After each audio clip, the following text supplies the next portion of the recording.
नमस्कार दोस्तों, शुक्रिया। हम आज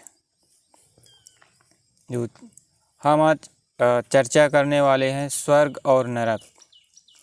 वास्तव में स्वर्ग और नरक होता भी है या नहीं होता है, या स्वर्ग और नरक ये है क्या चीज़। इन दो विषयों पर आज हम चर्चा करेंगे। स्वर्ग और नरक का वर्णन जो है वो लगभग जो मुख्य धर्म है उन सभी में है। जैसे हिंदुओं में उसको स्वर्ग बोलेंगे और मुसलमानों में उसको जन्नत बोलेंगे, और जो क्रिश्चियन धर्म है उसमें उसको पैराडाइज बोला गया है, और हिंदुओं में और नामों से भी उसको बोला गया है। बैकुंठ भी बोलते हैं, तरह तरह के नामों से। ऐसे ही नरक को भी नरक बोला गया है। मुसलमानों में उसको दोजक बोलते हैं और क्रिश्चियन में उसको हेल बोलेंगे। तो ये स्वर्ग और नरक ये क्या चीज़ है, इसका हमारे से क्या कनेक्शन है, ठीक है ना। ये स्वर्ग और नरक क्या होता है। ये भी कहा गया है स्वर्ग में देवताएं रहते हैं और नरक में असुरों का वास होता है, राक्षसों का वास होता है। और जो स्वर्ग और नरक के बीच का जो हिस्सा है उसको बोला गया है धरती। ये भी मान्यता है स्वर्ग ऊपर है, नरक नीचे है, पाताल नीचे है। पाताल में असुर रहते हैं, तो पाताल और नरक एक ही हो गया। और जो बीच वाला हिस्सा है उसको बोला गया पृथ्वी लोक।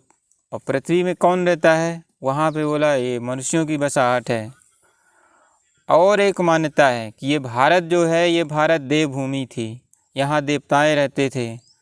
तो इससे एक संभावना यह भी बनती है कि जो वास्तव में स्वर्ग था, स्वर्ग में जिन देवताओं की मान्यता थी वो कहाँ थे, वो भारत में थे। तो यानी ये कह सकते हैं कि भारत ही एक समय ऐसा था कि वो स्वर्ग जैसे था।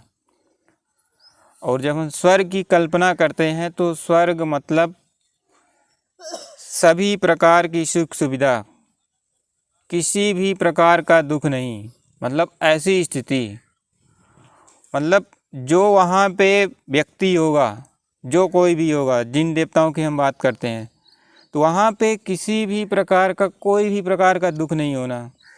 न तन से, न मन से, न धन से, न समय से, न संबंध से, न संपर्क से, न समाज से, न देश से, न प्रकृति से, मतलब किसी भी प्रकार से कोई भी दुख उत्पन्न नहीं होना।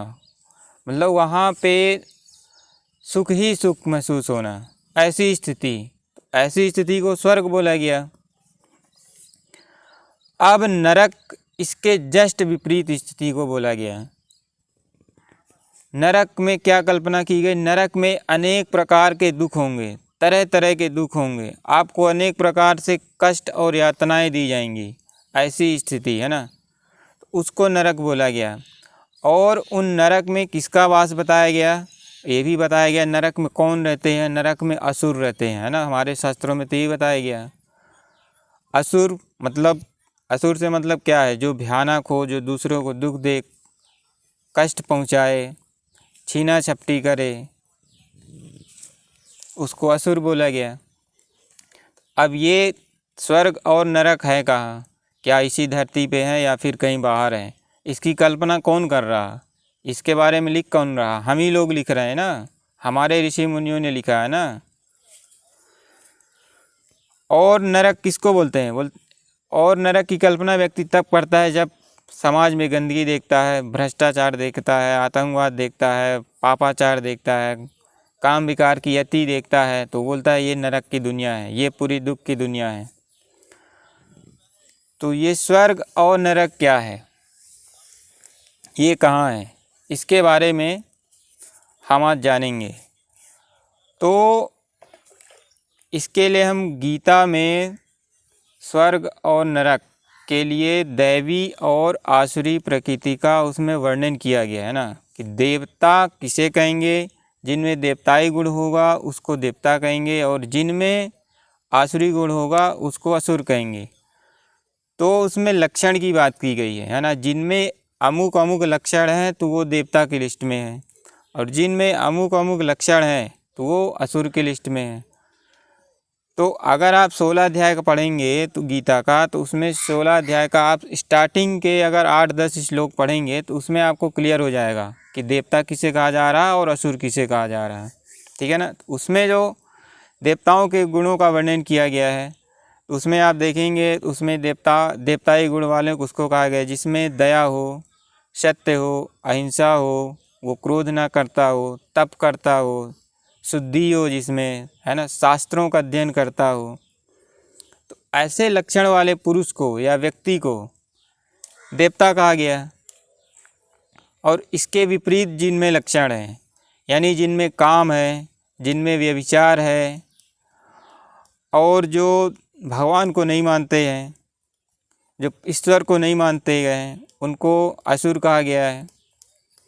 तो ये जो लक्षण दिखाए गए हैं, और हाँ, जिनमें अहंकार है, दंभ है, घमंड है, क्रोध है और कठोरता है, वाणी में कठोरता है, अशुद्धि है, ऐसों को भी असुर बोला गया है।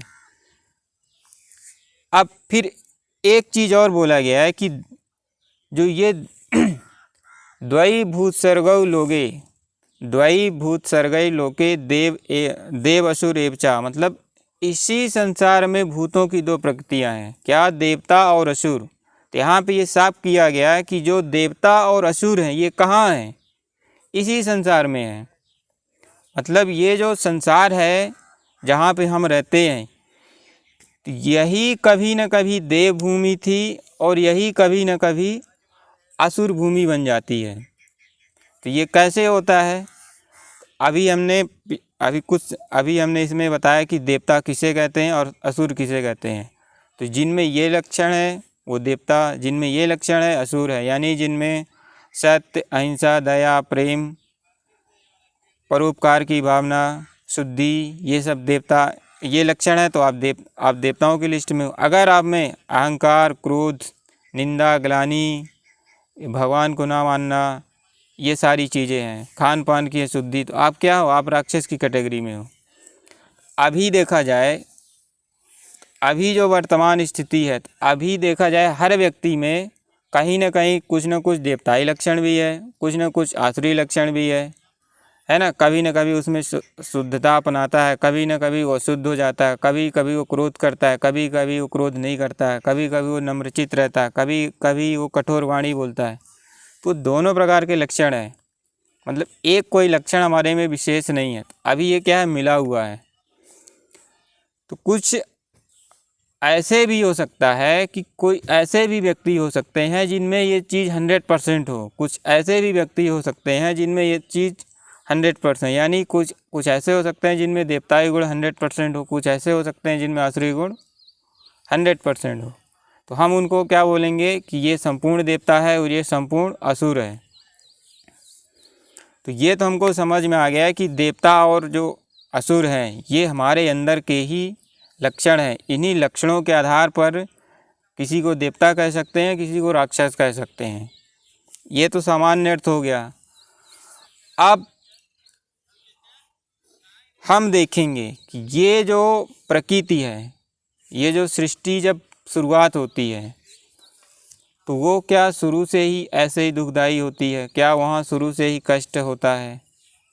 ये चीज़ हमने आपको बता दिया है कि सृष्टि का जब आदि होता है, सृष्टि का जब शुरुआत होता है, तो कोई भी चीज़ का जब शुरुआत होता है तो वहाँ पे संपूर्ण सुख होता है, संपूर्ण सुख की अवस्था होती है वहाँ। जैसे आप एक मकान बनाओगे तो जब हम मकान बनाते हैं, जब मकान नया होता है तो उस मकान में आदमी को सुख महसूस होता है, वो मकान एकदम सुंदर दिखता है, वहाँ पे कोई भी जाएगा उसको आराम मिलेगा, सुख मिलेगा। जैसे जैसे समय बीतता जाएगा तो वो मकान क्या होता है, वो मकान पुराना होता है। तो जब मकान पुराना होता है तो उसमें अनेक प्रकार की कमियां आ जाती है, उसकी दीवारें कमज़ोर आएंगी, छत कमज़ोर हो जाएगी, छत टपकना शुरू हो जाएगा, दीवारें गिरना शुरू होगा। तो वहाँ पे क्या होगा, वहाँ पे धीरे धीरे दुख और कष्ट महसूस होता है। ऐसे ही ये सृष्टि रूपी मकान है।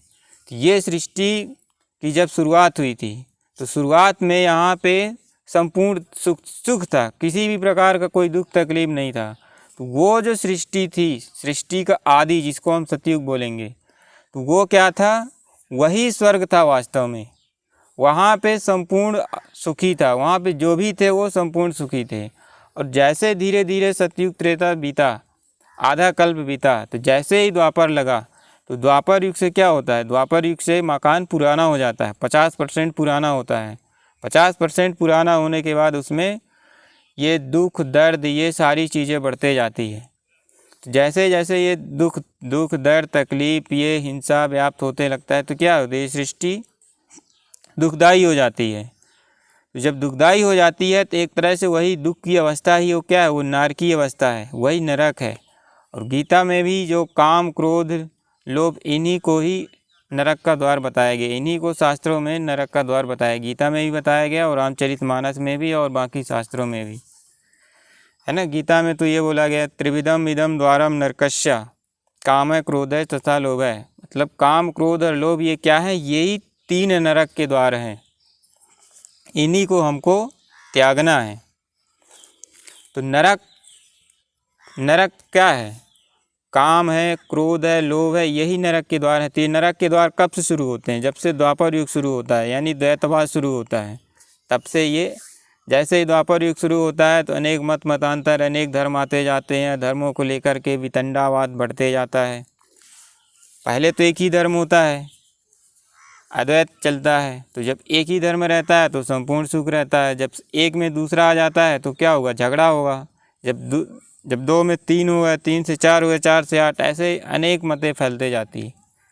तो अनेक मतों से क्या होता है, ये झगड़ा टंटा बढ़ते जाता है, झगड़ा टंटा बढ़ते बढ़ते बढ़ते सृष्टि एकदम से दुखदाई हो जाती है। और जब दुखदाई हो जाती है तो हर आत्मा दुख महसूस करना शुरू करती है, तो वही अवस्था वास्तव में नरक है। तो ये स्वर्ग और नरक क्या है, ये जो स्वर्ग और नरक है ये सृष्टि का आदि स्वर्ग है और सृष्टि का अंत वास्तव में संपूर्ण नरक है। संपूर्ण स्वर्ग क्या है, एकदम सृष्टि का आदि, वहाँ पूरी तरह से सुखी है। और नरक क्या है, ये सृष्टि का अंत तो यही दुनिया, इसीलिए भारत को देवभूमि बोला गया। वास्तव में देवताओं की भूमि थी, तो देवताई गुणों वाले मनुष्य थे, तो कब थे, सृष्टि के आदि में। और राक्षसी गुणों वाले मनुष्य कब होते हैं, सृष्टि का अंत, यानी कलयुग के अंत समय में। तो ये स्वर्ग और नरक का हमारा ये जो टॉपिक था यही पूर्ण होता है। उम्मीद करता हूँ आपको ये चीज़ें समझ में आई होंगी। बाकी आप अधिक जानकारी के लिए हमारे यहाँ वेबसाइट है, जो मुख्य वेबसाइट है आध्यात्मिक श्री विश्वविद्यालय, उसमें आप इसको अच्छे डिटेल से समझ सकते हो। धन्यवाद वीडियो देखने के लिए, सभी का शुक्रिया।